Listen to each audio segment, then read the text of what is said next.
the rain has turned the earthen redoubt above Toulon's harbour to mud,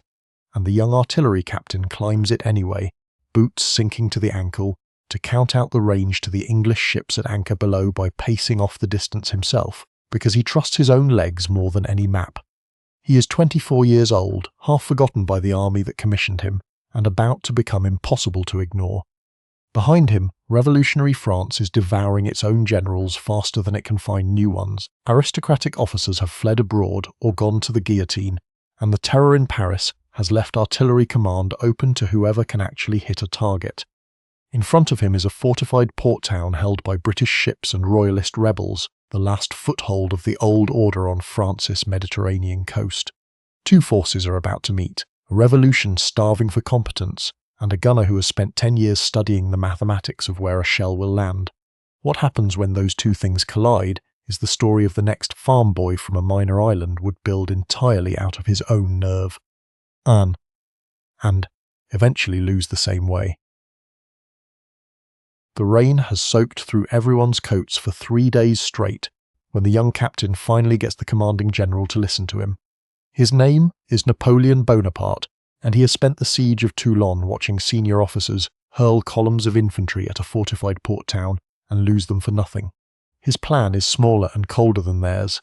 Forget the town itself, take the promontory that commands the harbour, put guns on it, and the British fleet sheltering there will have no choice but to leave. On the night of the assault he leads the final push himself, is thrown from his horse, and takes a bayonet wound to the thigh that will trouble him for the rest of his life. 2 days later the British ships weigh anchor and sail out, taking thousands of French royalists with them as refugees. He is 24 years old, and has just been promoted to brigadier general. Nobody in Paris has ever heard of him. Within a decade almost no one in Europe will not have. He was born in 1769 in Ajaccio, on Corsica, an island the French crown had bought from Genoa the year before his birth, which made him, by the accident of a single year, a Frenchman rather than a Genoese subject of a small Mediterranean republic.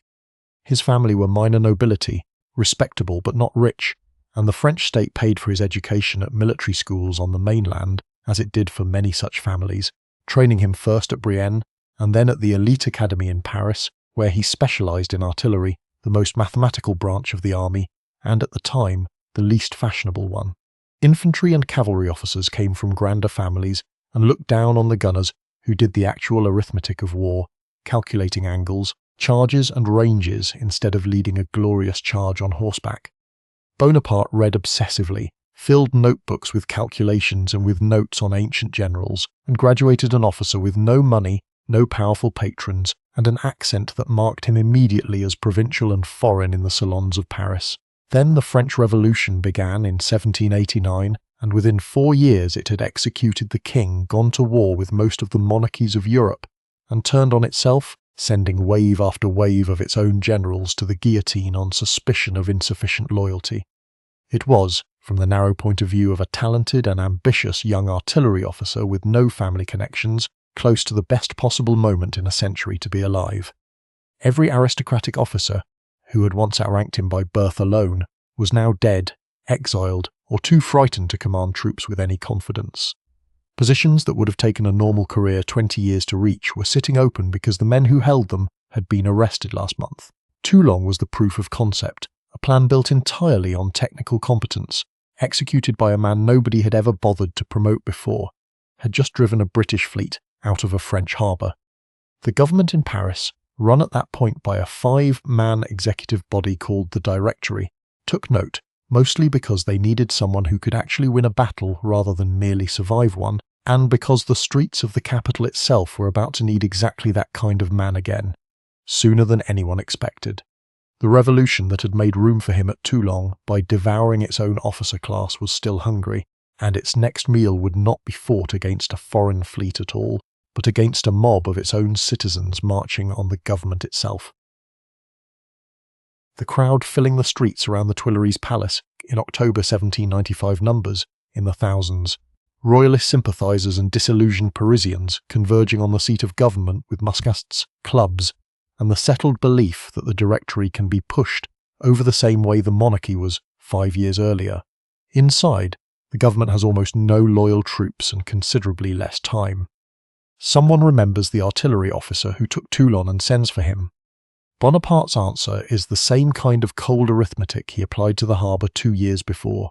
He has cannon fetched from outside the city under cover of darkness, positions them at the choke points the crowd must pass through, and when the mob advances he opens fire with Grapeshot, a canister packed with small iron balls that turns a single cannon into something closer to a giant shotgun. Hundreds are killed or wounded in minutes. The uprising collapses before nightfall. It is not a battle historians remember as glorious, and Bonaparte himself would later downplay it, but it saved the Directory's government, and the men who ran that government now owed him a debt they intended to pay in command, not gratitude. Within months he is given command of the army of Italy, posting many senior officers considered a backwater, ill-supplied and poorly regarded, mostly because nobody in Paris believed anything decisive could be won there.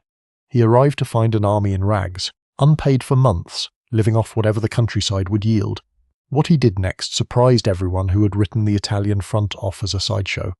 He reorganized supply, paid what wages he could, and then moved his half-starved army, with a speed no one in the region had planned for, striking at the seams between the Austrian and Piedmontese forces before they could combine against him, defeating each piece in turn rather than facing their combined strength all at once. At the bridge of Lodi and later at Arcole, he pushed his own presence to the front lines in a way that generals of the old school considered beneath their rank, personally rallying troops under fire, and the stories that spread back to Paris, some exaggerated, some not, built a public reputation for personal courage that mattered as much politically as the victories themselves. Within a year, the army of Italy, which Paris had expected to hold a defensive line at best, had knocked Austria's regional allies out of the war entirely, and was threatening the Austrian heartland directly. He negotiated the peace terms himself, largely without instructions from Paris, carving new client republics out of northern Italy and shipping looted art and treasure back to France, as if he, rather than the Directory, were the government making policy. The generals who commanded France's other armies had, for the most part, fought to a stalemate or a modest gain. Bonaparte had, in 18 months, turned a backwater posting into the most successful campaign the Revolutionary Wars had produced, and he had done it largely on his own authority, a habit the civilian government in Paris noted with more unease than the newspapers let on. He came home from Italy not as a subordinate general returning to report to his superiors, but as something closer to an independent power, and the Directory, uneasy about what to do with a war hero more popular than the men who governed France, decided the safest place for him was as far from Paris as they could arrange. They found him a new stage on the other side of the Mediterranean, in a country most of them knew only from ancient histories. The fleet that sails from Toulon in the spring of 1798 carries more than soldiers. Alongside 38,000 troops, Bonaparte has loaded scientists, engineers, artists, and linguists, more than 150 scholars in total, because the campaign he has proposed to the Directory is framed as much as a civilizing expedition as a military one, a chance to strike at British interests in the Mediterranean and in India by seizing Egypt, while also cataloguing a land that European scholarship had barely studied firsthand. The fleet slips past a British squadron under Horatio Nelson without being caught, lands in Egypt, and within weeks Bonaparte's army has won a decisive battle near the pyramids of Giza against the Mamluk cavalry that had ruled Egypt for the Ottoman Sultan, a battle he is said to have opened by telling his soldiers to remember that history was watching them from the summit of those ancient monuments, whether or not those exact words were ever spoken as reported. The military triumph is immediate, the strategic position is not. Weeks later, Nelson's fleet finds the French ships anchored at Aboukir Bay and destroys or captures nearly all of them, cutting Bonaparte's army off from France entirely, stranded on a foreign continent with no way home and no way to be resupplied. He pushes north into Ottoman Syria anyway, besieges the fortress town of Acre, and fails to take it, his army weakened by plague and exhausted by a siege it cannot win, and he is forced to retreat back into Egypt, having gained nothing from the campaign's second half. Meanwhile, the scholars he brought are producing the campaign's one lasting achievement. Working through the ruins and libraries of a country most of Europe knew only through classical texts, French engineers uncover, near the town of Rosetta, a broad slab of stone inscribed with the same decree written 3 times, in hieroglyphic script, in a later Egyptian script called Demotic, and in ancient Greek. Nobody in the expedition can read hieroglyphs. No one alive can. The skill has been lost for over 1,000 years, but the presence of the same text in a known language beside the unknown ones is immediately recognized as the key that might one day unlock it, and copies are made and sent back to European scholars before the stone itself is later seized by the British as a spoil of war. Back in Egypt, Bonaparte's own position has become untenable. His army is stranded, disease-ridden, and increasingly aware that its commander has no realistic plan to get them home. And in France, the government he left behind has spent the intervening year losing wars on every other front, mismanaging the economy, and steadily forfeiting whatever public confidence it once had. Word of this reaches Bonaparte through smuggled newspapers, and he makes a decision that a strict reading of military law would call desertion. He abandons the bulk of his army in Egypt under a subordinate's command, boards a fast ship with a small circle of officers, and slips past the British blockade back to France, arriving to a country desperate enough for competent leadership that almost no one asked the obvious question of why the celebrated general has come home without the army he took with him. The council chamber at St. Cloud, outside Paris, is not going according to plan when Bonaparte pushes through the doors uninvited, and several hundred legislators, most of whom already suspect they are being asked to hand over the Republic to a soldier, respond by shouting him down and, according to multiple accounts, physically shoving him back toward the exit. It is November of 1799, and the coup his brother Lucien and a small circle of political allies have spent weeks arranging is coming apart in real time. The plan had depended on persuading the legislature to relocate outside Paris for its own safety from an invented conspiracy, then pressuring it into dissolving the Directory and installing a new three-man executive with Bonaparte at its head. Instead, the legislators, confronted with armed soldiers surrounding their own building, are refusing to cooperate, and for a period of perhaps 20 minutes the entire venture teeters on collapse, with Bonaparte visibly shaken and unable to argue his own case coherently in front of the chamber. It is Lucia, not Napoleon, who saves the coup, riding out to address the soldiers directly and claiming falsely that his brother's own life had been threatened with daggers inside the chamber, and ordering the troops to clear the hall by force. Grenadiers march in with bayonets fixed. The legislators flee through windows and doors rather than resist armed soldiers directly, and by evening the Directory is formally dissolved and replaced with a new government called the Consulate, with 3 consuls sharing power on paper. In practice, from the very first weeks, only one of the 3 consuls matters. Bonaparte drafts a new constitution that concentrates nearly all meaningful authority in the office of First Consul, submits it to a popular vote structured so heavily in his favour that the outcome is barely in doubt, and by early the following year holds a 10-year term as the effective head of the French state. With the other 2 consuls reduced to advisory figures, he is 30 years old. The Directory he has just replaced had run France for 4 years through a mixture of corruption, military failure abroad, and chronic instability at home, unable to end the war that had now dragged on for the better part of a decade, unable to stabilise a currency that had been ruined by years of runaway printing, and unable to convince the promises of probably unassertive order and prosperity were ever going to arrive under its watch. What the country wanted, after a decade of upheaval that had executed a king, terrorised its own citizens, and fought half of Europe to a bloody standstill, was less a return to the old monarchy than simple functioning government, and Bonaparte, alone among the ambitious men circling the wreckage of the Directory, had both the military authority to enforce a settlement and a public reputation built on genuine victories rather than empty promises. The soldiers who cleared that legislative chamber at bayonet point had, in effect, ended the revolutionary decade and begun something else, though nobody in the room that evening, including Bonaparte himself, yet had a settled name for what that something else would become. He would spend the next 4 years giving it one, and the shape it took was not a return to the past but an entirely new kind of state, built out of law codes, banks and roads rather than crowns and altars.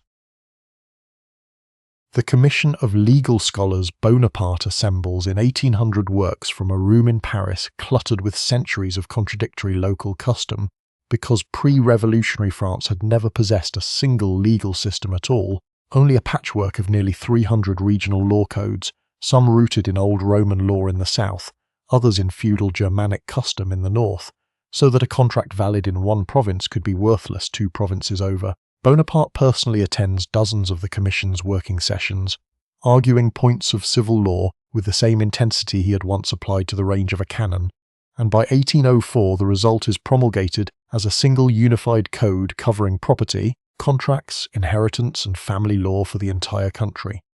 It enshrines legal equality before the law regardless of birth, ends hereditary privilege, and secures the sale of confiscated church and noble lands to the ordinary citizens who had bought them during the Revolution, protections that gave millions of French families a direct and lasting stake in never seeing the old aristocratic order restored. It is, by most historians' judgment, the single most durable achievement of his entire career, one that outlived his empire by more than 2 centuries, and that dozens of other countries, from the Netherlands to Egypt to parts of Latin America, later adopted or adapted wholesale,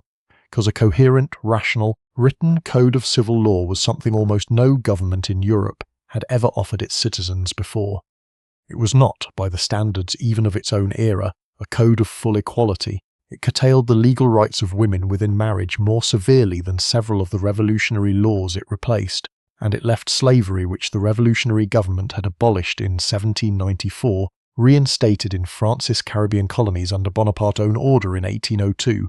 a decision that provoked a renewed and ultimately successful war of independence in the colony of Saint-Domingue, which would become Haiti. Alongside the legal code, Bonaparte settled a decade-old rupture between the French state and the Catholic Church, signing a concordat with the Pope in 1801 that restored the Church's standing in French life, without returning its confiscated lands or its old political power, a pragmatic peace that ended years of religious conflict in the countryside and won him the quiet loyalty of millions of ordinary Catholic French citizens who had been alienated by the Revolution's earlier hostility to religion. He established the Bank of France to stabilize a currency that had been ruined by years of worthless revolutionary paper money, built and repaired roads and canals across the country, founded a centralized system of secondary schools, and created a merit-based honor called the Legion of Honor that could be awarded to soldiers and civilians of any social background, a deliberate substitute for the hereditary titles the Revolution had abolished. None of this made him a Democrat. The press was censored, political opposition was suppressed, and the plebiscites that ratified his growing powers were organized in ways that made a negative result nearly impossible. But for a French public exhausted by a decade of terror, war and economic collapse, the trade of political liberty for functioning banks, working courts and passable roads looked, for a time, like an obviously good deal. In 1802 he had himself made consul for life. 2 years later, in a ceremony inside Notre Dame Cathedral attended by the Pope himself, he would take the final step no one in the room quite dared call by its true name until it happened. The mule track over the Great St. Bernard Pass in May of 1800 is still choked with late spring snow when Bonaparte's army begins hauling its cannon over the Alps by hand, gun barrels disassembled from their carriages, and dragged uphill on hollowed-out tree trunks by soldiers roped together against the drifts. It is a route every military engineer in Europe would have called impossible for an army this size, which is precisely why Bonaparte, now first consul and eager to prove that Toulon and Italy had not been beginner's luck, chooses it, descending into northern Italy behind the Austrian army's back and forcing a battle at Marengo in June that begins as a near disaster, with Austrian forces nearly overrunning his lines by mid-afternoon before a late-arriving French division under General Dizet turns the tide in a single counter-attack that costs Dizet his own life but hands Bonaparte a dramatic victory that, in the retelling that reaches Paris within days, sounds far cleaner than the desperate near collapse it actually was. The peace that follows secures French dominance over northern Italy for a decade and cements in the public imagination an image of Bonaparte that will outlast the accurate details of the battle itself, a commander who could move an army where no one thought an army could go. 4 years later, that image is ready to be formalized into something no French ruler since the Revolution had dared claim.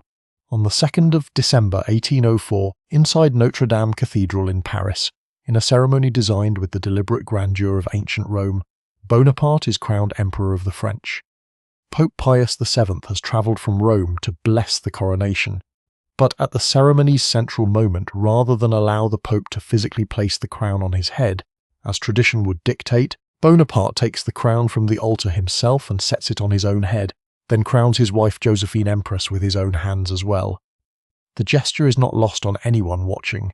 It announces more clearly than any speech could that this new emperor holds his throne by his own achievement, and the consent of the French people expressed through plebiscite, not by the grace of any pope or any ancient royal bloodline.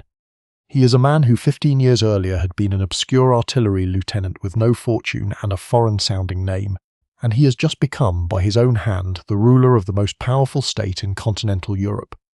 The monarchs of Austria, Russia, Prussia, and Britain, watching from their own capitals, do not see a fellow sovereign taking his rightful place among them. They see a jumped-up general who has stolen a crown that was never his family's to claim, and within a year the coalition forming against him will test, on the battlefield near a small Moravian town called Austerlitz, whether the empire he has built can survive contact with the old order it has just publicly humiliated. The fog lying across the frozen fields near the Moravian village of Austerlitz on the morning of December 2nd, 1805, is thick enough that the combined Austrian and Russian armies cannot see, from their position on the high ground, that the French right flank they intend to crush is far weaker than it appears, deliberately thinned by Bonaparte the night before as bait. He has studied the ground for days, correctly guessed the coalition commander's plan almost move for move, and positioned his own strongest forces out of sight, waiting for the enemy to commit fully to the trap before revealing them. As the Austrian and Russian columns pour down off the Pratzen heights to attack the weakened French right, exactly as Bonaparte predicted, he sends his own concentrated force straight up the now nearly empty heights the enemy has just abandoned, splitting their army in two and rolling up each half from the flank and rear. By afternoon the coalition army is disintegrating, retreating across a series of frozen ponds where, according to accounts that later became central to the battle's legend, French artillery fire broke the ice beneath fleeing soldiers and horses, though the number of men actually lost this way was likely far smaller than the dramatic paintings and later folklore suggest. It is, by any measure, one of the most complete tactical victories in modern military history, fought by an army roughly the same size as its combined opponents, and won not through greater numbers or firepower, but through Bonaparte correctly anticipating exactly how his enemies would think and positioning his own forces to punish that thinking. Austria sues for peace within weeks, ceding territory and accepting French dominance over much of Italy and southern Germany. The Holy Roman Empire, a loose confederation of German states that had nominally existed for close to 1,000 years, formally dissolves the following year, unable to survive the political reshaping Bonaparte's victories have forced across Central Europe. Within another year, in 1806, he defeats Prussia so decisively at Jena and Auerstedt that the once feared Prussian army, considered the finest in Europe only a generation earlier under Frederick the Great, essentially ceases to exist as an effective fighting force overnight. By 1807, at Tilsit, he meets the Russian Emperor Alexander I on a raft in the middle of a river, treating him as an equal and a potential partner rather than a defeated enemy, and the two emperors agree to divide much of the European continent's influence between them. Napoleon's empire, at this moment, stretches directly or through client states and allied kingdoms from the Atlantic coast of Spain to the borders of Russia itself, ruled in large part by his own relatives installed as kings and princes across the continent, an empire built in barely a decade out of the same battlefield instincts that had once won a siege at Toulon. But an empire assembled at this speed by conquest has a structural weakness no single victory can fix. Every kingdom he has annexed or bent to his will resents the arrangement, and one theatre in particular, a supposedly minor front in the war he has declared on British trade, is about to prove that occupying a country and controlling it are not the same thing at all. The continental system that Napoleon imposes across Europe after Trafalgar is, on paper, a simple strategy. Since the British Navy has just destroyed the combined French and Spanish fleets in 1805 and cannot be beaten at sea, he will instead close every port on the European continent to British trade and strangle the British economy from land. In practice, enforcing a blanket trade ban across dozens of countries with different economies, different smuggling networks, and different degrees of loyalty to Paris proves close to impossible, and Portugal, a long-time British trading partner, refuses to comply at all. Napoleon sends an army through Spain to force Portugal into line, and then, judging the Spanish crown too weak and unreliable a partner to be trusted with enforcing the blockade on its own, simply removes it, forcing the Spanish king to abdicate and installing his own brother Joseph on the Spanish throne in 1808. He has at this point replaced enough thrones with his own relatives across Europe that the move seems almost routine. It is not. Spain rises against the occupation almost immediately, not through a conventional army that French forces can meet and defeat on an open field, the kind of war Napoleon has won a dozen times, but through a scattered, relentless insurgency of local bands attacking supply lines, isolated garrisons and couriers, a form of warfare so associated with this particular conflict that the Spanish word for it, guerrilla, meaning little war, enters the English language directly from this campaign. French forces respond with brutal reprisals against civilian population, suspected of aiding the insurgents, reprisals recorded in unflinching detail by the Spanish painter Francisco Goya, and the cycle of atrocity and reprisal only deepens Spanish resistance rather than ending it. A British expeditionary force under Arthur Wellesley, who will later be known as the Duke of Wellington, lands to support the Spanish and Portuguese resistance, and over the next several years a war that Napoleon expected to be a brief mopping-up operation ties down hundreds of thousands of French troops, drains the imperial treasury, and grinds on with no decisive battle in sight, the exact kind of war Napoleon's entire method of warfare, built on speed and a single climactic engagement, was never designed to fight. He himself would later call this campaign his Spanish Ulcer, a wound that never fully closed and that steadily drained strength he could not afford to lose elsewhere. It is the first clear sign, visible to any careful observer in Paris or London, that the emperor's touch is not infallible, that an army built to win one great battle and dictate peace terms afterward has no good answer for a country that simply refuses to stop fighting after its capital has fallen and its king has been deposed. Napoleon, characteristically, does not treat this as a lesson to slow down or reconsider his methods elsewhere. Within 2 years he will commit to a campaign on a scale that dwarfs Spain entirely, against an enemy with the same advantage the Spanish insurgents had discovered by accident, a country too large, too cold, and too willing to retreat and burn its own land behind it for any single battlefield victory to actually finish the war. By 1809 the map of Europe looks, to anyone tracing its borders from Paris, almost entirely rearranged around a single man's family. The Kingdom of Spain is ruled by his brother Joseph, the Kingdom of Naples and later Westphalia by other siblings and in-laws, the Kingdom of Holland by his brother Louis. Client states across Germany and Italy answer, in practice if not always in law, to instructions issued from Napoleon's own council chamber, where a map table lit by candles at all hours has become the actual seat of European government far more than any throne. What this sprawling structure of family rule and client kingdoms conspicuously lacks, after more than a decade of marriage, is an heir of Napoleon's own blood to inherit any of it. His wife Josephine, whom he married in 1796 in the early days of the Italian campaign, and to whom he wrote letters of a passion that startled even his own staff, has borne him no children, and by 1809 Napoleon has concluded, with the same cold calculation he once applied to a cannon's range, that the empire's long-term survival requires a son and a marriage alliance, something his own conquest best legitimacy has never quite passed on its own, been able to purchase on its own. He divorces Josephine in a ceremony conducted with genuine visible grief on both sides, by most contemporary accounts, and within a year marries Marie-Louise, an 18-year-old Austrian archduchess, and, not incidentally, a great niece of Marie Antoinette, the French queen the Revolution had executed less than 2 decades earlier. The marriage horrifies parts of the old French revolutionary establishment, who see in it a betrayal of everything the Revolution had once stood against, and it does little to reassure the other monarchies of Europe, who read the union not as a genuine reconciliation, but as Napoleon simply absorbing another royal house's bloodline the way he had absorbed its territory. It does, however, produce the son he wanted. In March of 1811, Marie-Louise gives birth to a boy immediately titled the King of Rome, and for a brief period Napoleon's empire appears, on paper, to have achieved something close to permanence. A legitimate heir, a marriage alliance with one of the continent's oldest royal families, a legal code and administrative system running smoothly across most of Western and Central Europe, and no single rival power capable of standing against French arms on an open battlefield. It is, by every visible measure, the summit of everything the artillery captain at Toulon could have imagined for himself 18 years earlier. It is also, though almost no one watching from inside the empire can see it yet, the exact moment at which the structure has grown too large, too dependent on one man's continuous battlefield success, and too resented by the populations living under it to survive any serious shock.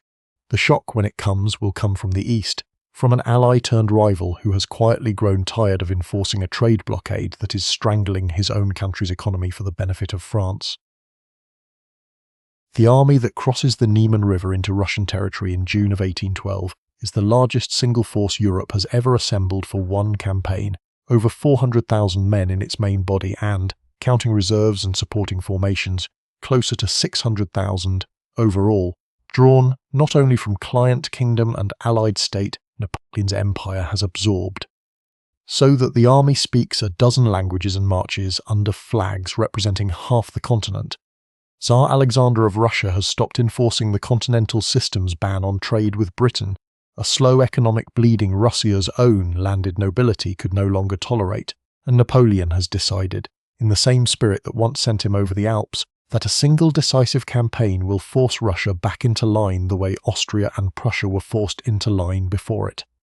The Russian armies refuse to give him that decisive battle. Rather than standing and fighting the way every previous continental power had, Russian commanders retreat steadily eastward, drawing the invading army deeper into a country whose distances dwarf anything Napoleon's method of warfare, built around fast marches and a rapid conclusion, was ever designed to cross.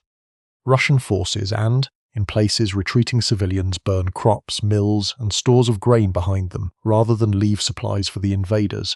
a scorched earth strategy that turns the country itself into an active participant in its own defence. By the time a large Russian force finally stands and fights at Borodino in early September, the battle that follows is the single bloodiest day of the entire Napoleonic Wars, with tens of thousands of dead and wounded on each side by nightfall, and no clear tactical winner, though the Russian army withdraws afterward and leaves the road to Moscow open. Napoleon enters Moscow a week later expecting the Tsar to negotiate, as every previous defeated ruler in Europe had negotiated once his capital fell. Alexander does not. Worse, within days of the French army's arrival, fires break out across the largely wooden city, whether set deliberately by departing Russian officials or spread by accident amid the chaos remains debated, and Moscow burns through most of what would have sheltered and fed Napoleon's army for the winter he had not planned to spend there. He waits 5 weeks in the ruined city for a peace offer that never comes, and by the time he finally orders the retreat in late October, winter has already begun closing in on an army with no secure supply line, marching back along a route already stripped bare of food on the way in. What follows over the next 2 months is less a military retreat than a slow, grinding disaster. Starvation, disease, and temperatures that fall well below anything most of the army has ever experienced. Soldiers freezing at their campfires overnight, horses dying by the thousands, and being eaten by men who had marched into Russia in summer uniforms never intended for a Russian winter. Cossack cavalry harass the retreating columns constantly, and the crossing of the Berezina River in late November, under fire and across hastily built bridges that partially collapse under the weight of the crowd trying to cross, becomes one of the campaign's grimmest single episodes. Of the roughly 600,000 men who had crossed into Russia that summer, only a small fraction, by most historians estimates well under 1/10 of the original force, come back out again as an organised army.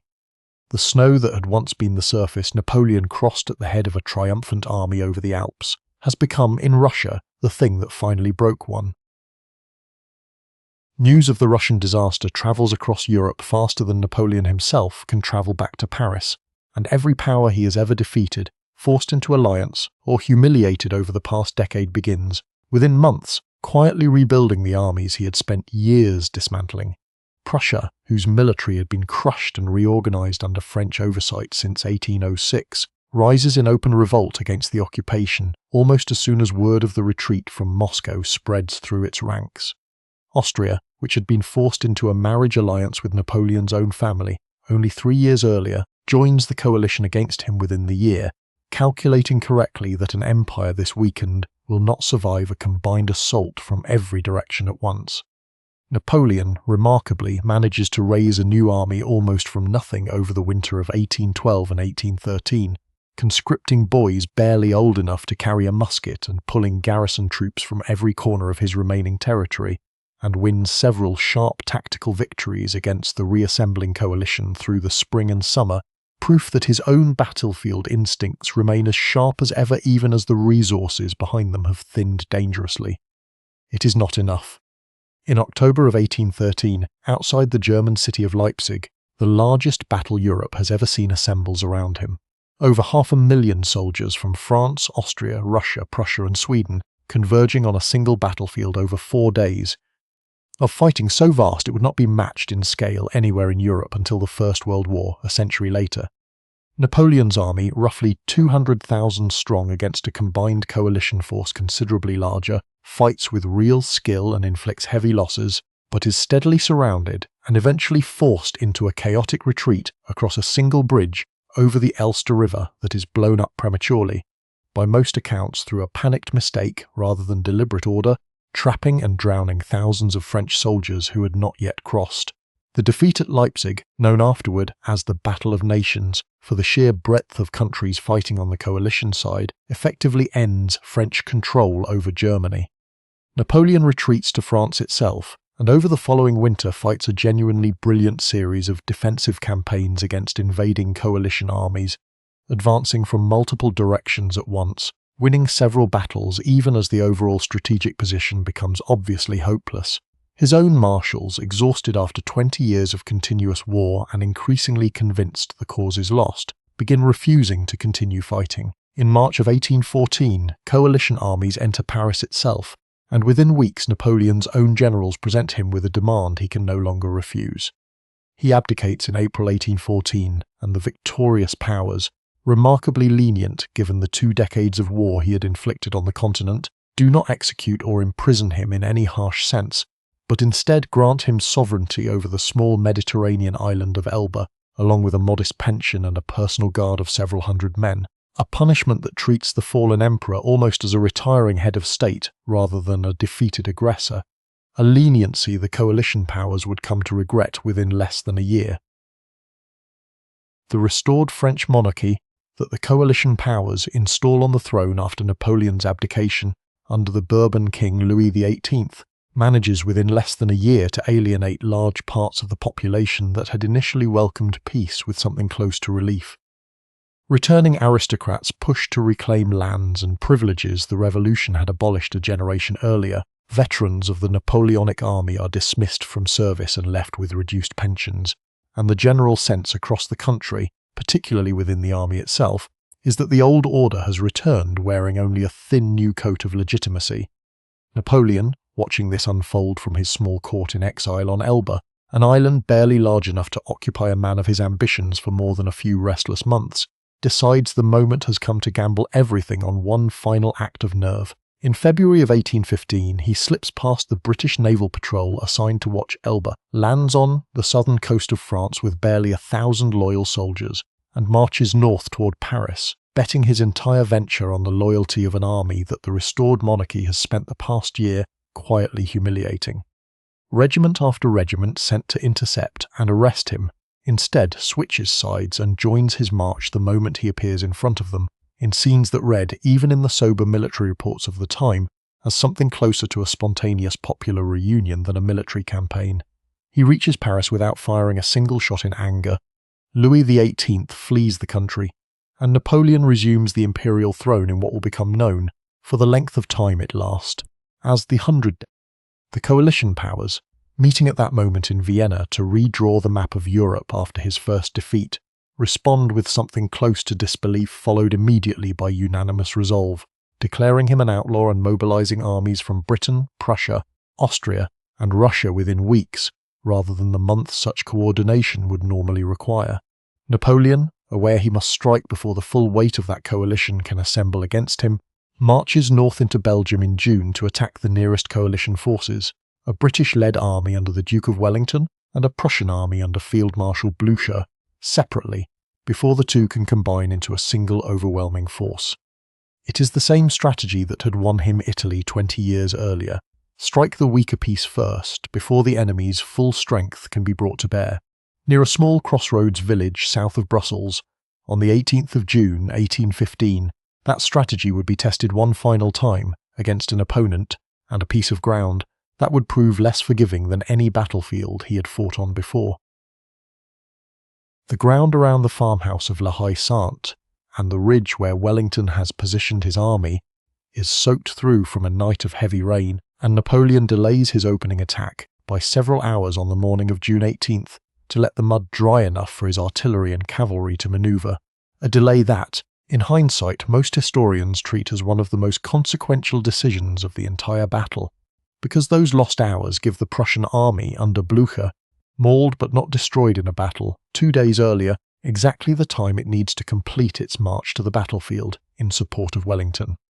Napoleon's plan depends on defeating Wellington's army decisively before the Prussians can arrive, splitting the two Allied forces the same way he split enemy armies at Austerlitz a decade earlier. Through the day, French forces launch attack after attack against Wellington's line along the ridge, infantry assaults against the farmhouse strongpoints, a massive and ultimately unsuccessful cavalry charge against infantry squares that hold their formation and cut the cavalry down with disciplined volley fire, and finally, in the evening, an assault by Napoleon's most elite reserve infantry, the Imperial Guard, troops who had never before in the entire history of the wars been defeated in a direct attack. Wellington's line, thinned and exhausted after a full day of continuous assault, holds.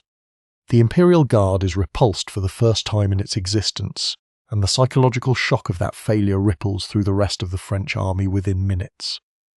At almost the same moment, the vanguard of Blücher's Prussian army finally arrives on the battlefield in force, striking the French right flank just as it is least able to absorb a fresh attack. The French army, which had fought with real skill and discipline for most of the day, collapses into a rout within the hour, and Napoleon himself is nearly captured in the chaotic retreat. It is, by any accounting, one of the most complete and consequential defeats in modern military history, ending not just a battle but the entire 23-year period of continuous warfare that had begun with the French Revolution itself. Napoleon flees back to Paris, attempts briefly to rally political support for continuing the fight, finds none, and abdicates for the second and final time within days. He surrenders himself to a British warship rather than risk capture by the vengeful Prussians or an uncertain fate inside France, hoping, by most accounts, for exile somewhere comfortable, perhaps even in England itself, in recognition of a war fought, in his own view, according to the accepted rules between honourable adversaries. The British government has other plans, and this time there will be no island a short boat ride from the French coast, no small court of loyal officers waiting to help him slip away again, the moment an opportunity presented itself. The island the British government chooses this time is St. Helena, a volcanic outcrop in the middle of the South Atlantic Ocean, roughly 1,100 miles from the nearest coastline of Africa, chosen specifically because no fast ship of the era could reach it and slip away again undetected the way Napoleon had slipped away from Elba the year before. He arrives in October of 1815 with a small retinue of loyal officers and their families, and is housed at a residence called Longwood, a converted farmhouse on an exposed plateau, damp, poorly built and, according to nearly every account left by those who lived there with him, thoroughly miserable in the island's frequent rain and wind. The British governor assigned to oversee him, Hudson Lowe, treats the confinement with a rigid, almost suspicious caution that Napoleon and his household find deliberately humiliating, restricting his movements, monitoring his correspondence, and refusing, for years, even to address him by the title of Emperor, a slight Napoleon resented bitterly, and never stopped complaining about to visitors and to the small circle of companions who shared his exile. He fills the days that follow with the only tools left available to a man who once commanded armies across an entire continent: dictation. Over these final years, he works for hours nearly every day with a rotating handful of loyal aides, dictating memoirs, justifications, and an account of his own campaigns that would shape how several generations of historians first came to understand his career, a version of events understandably generous to its own author, and one modern historians treat with real caution, precisely because it is the testimony of a man building his own legend in real time, with nothing left to do but manage how history would remember him. His health declined steadily through the final 2 years of exile, marked by severe stomach pain, weight loss, and a general wasting that the island's doctors struggle to diagnose or treat effectively. He dies on the 5th of May, 1821, at the age of 51. The autopsy performed shortly afterward identifies a large stomach tumour as the likely cause, consistent with stomach cancer, and this remains the explanation most historians accept today, though a persistent theory that he was poisoned with arsenic, based on later chemical analysis of hair samples that showed elevated arsenic levels, has never been fully resolved, complicated by the fact that arsenic was a common component of period wallpaper dyes and medicines, and could plausibly have entered his system by entirely accidental means rather than deliberate murder. He is buried on the island itself, in a valley he had once admired for its resemblance, he said, to the French countryside, and it is not until 1840, nearly 2 decades later, that a French mission is permitted to exhume his remains and carry them home, to be reburied beneath the Dome of Les Invalides in Paris, in a ceremony attended by hundreds of thousands of French citizens, a public reception that made unmistakably clear how completely the France that had once forced him into exile had, in the intervening years, changed its mind about what to call him. The Europe that emerges from the Congress of Vienna, the diplomatic conference the victorious coalition powers, convene in 1814 and 1815 to redraw the continent after 23 years of war, is deliberately designed by its architects to erase as much of Napoleon's direct territorial legacy as possible, restoring old dynasties, redrawing borders, and attempting to reconstruct something close to the balance of power that had existed before the French Revolution ever began. In this narrow sense, the statesmen at Vienna largely succeeded. The empire itself, the client kingdoms ruled by Napoleon's relatives, the vast web of directly controlled territory stretching from Spain to the Polish frontier, all of it came apart within months of Waterloo, and none of it was ever reassembled. But beneath the level of maps and thrones, the changes Napoleon's decade in power had forced across the continent proved far harder to erase than any treaty. The legal code he had personally shepherded through committee sessions in Paris survive intact in France itself, and remained, in adapted form, the foundation of civil law in Belgium, the Netherlands, parts of Italy and Germany, and eventually territories as far away as Louisiana and Quebec, carried there by settlers and administrators who had lived under French law during the empire's brief reach. The abolition of hereditary feudal privilege, the principle of legal equality before the law regardless of birth, and the practice of promotion by merit rather than bloodline, all forced onto occupied territories at bayonet point in the 1800s and 1810s, proved impossible for the restored monarchies to fully reverse once populations had experienced them, and echoes of these changes fed directly into the liberal and nationalist revolutions that would repeatedly convulse Europe through the following half-century. The nationalism that Napoleon's occupations had inadvertently stirred in Germany and Italy, populations who first began thinking of themselves as unified nations, partly in reaction against a foreign conqueror's rule, would go on to drive the unification of both countries later in the same century, a consequence entirely unintended by the man whose armies had first provoked it. Historians remain divided, and likely always will, on how to weigh the ledger of his career. The millions of dead across 2 decades of continuous war he either started or perpetuated, weighed against a legal and administrative revolution that outlasted the empire itself by 2 centuries and shaped the modern nation's state, as much as any single figure in European history. He was, by the account of nearly everyone who worked closely with him, an artillery officer's mind wearing an emperor's crown to the very end, a man who solved the problem of ruling Europe the same way he had once solved the problem of Toulon's harbour, through relentless calculation, total confidence in his own judgment, and a refusal to accept that any position, however entrenched, was beyond taking if the angle of attack was correct. That mind won him an empire built faster than any in European history. It could calculate a victory with total precision, and it never once, in over 20 years of continuous war, learned to calculate when to stop, and it is that single unlearned lesson, more than any battle lost, that finally cost him everything he had built.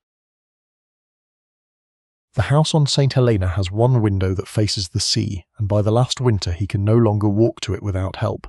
The grey coat still hangs on its hook, unworn for months, its cuffs frayed from a decade of use nobody thought to mend. There is no map table anymore. There is a writing desk and a handful of loyal officers taking down dictation for memoirs that argue one more time that everything he did was necessary. Historians still argue about the ending: a failing stomach, a slow disease, perhaps arsenic from the wallpaper, or perhaps nothing but bad luck and worse doctors.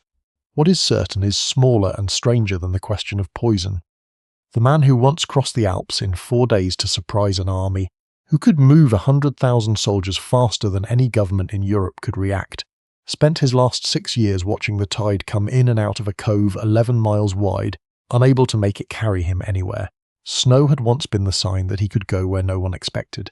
In Russia it became the thing that finally stopped him. And on this smaller, greener island, there was no snow left to cross at all, only water and time running out at exactly the speed it runs out for everyone else.